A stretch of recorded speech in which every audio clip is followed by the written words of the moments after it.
basepelaka fête ya Pentecôte kitoko église de Jésus-Christ de l'esprit de vérité bima boyebake célébration ya fête ya Pentecôte ya mbala oyo esalamaki awa na siège na bango ezalaka na Sayo na commune ya Kasavubu chaque 3 mois ba église nyonso ezalaka na Kinshasa ya bima lokola bazaka 67 paroisses basanganaka mpona kokubisa nzambe kitoko lobi plein à craquer bonzimela ngai ye moko l'apôtre Bolia mosali na nzambe assistaki na Christ oyo ya Pentecôte avec impact pe idéologie. Oh Barimerke église de Jésus-Christ de l'esprit de vérité bima ekabwani bosana ekabwani te mwana mama bino mo bozomona na misu nyonso ebandaki na losambo louange pe bakantiki ya ndenge na ndenge esalamaki boyebi bandeko ya bima côté louange basalaka maseki te message ya prédication ezalaki te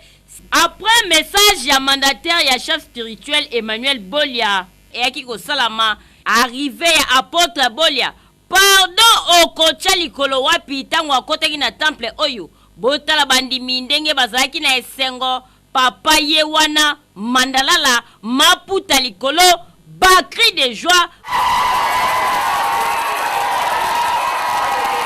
bamonaki présence ya mosali na nzambe penepene na ye tomonaki mama de Del oyo azali mwasi na ye message ya apôtre Bolia ezalaki nde message ya kimia pe bandimi bango moko bamonaki ke ya kosambeza te aza na ye en bonne santé ndenge barimere ezalaki koloba ke abela akota ndako abushaka te yeyo yoka message na ye.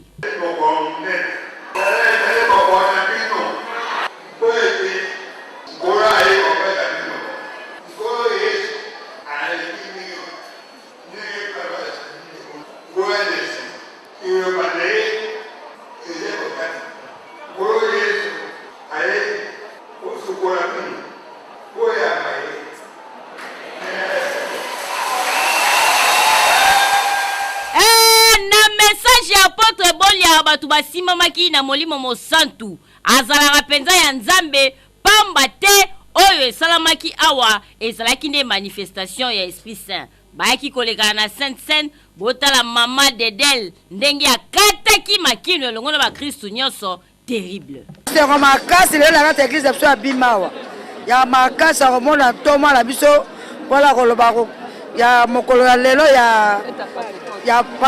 Pentecôte ya église biso ya bima kuta za ya mokilo biso pe bima pe to sepeli nango to ale seko makasi yaki na fête ya Pentecôte bon to sepeli makasi papa ye apesi biso toli to sepeli na toli wana yango te kokumisa nzambe mokolo lelo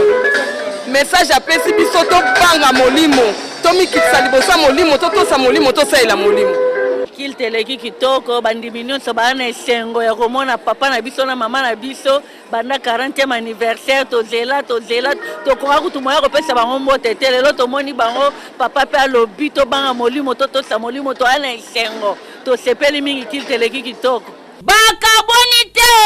yo mukolo barimer tika na yo po église ya bima eza mobimba bapanzani te lokuta tala plein oyo ezalaki libanda boyebaka église ya bima ezali église ya munene pona Congo ezali na 400 paroisses pona mokili mobimba bazali na 680 paroisses yo mutu ozelake kabwana bosana po match ezo continue kozala bien na nzela ya mosali na nzambe apôtre Bolia en tout cas nzambe azali kosala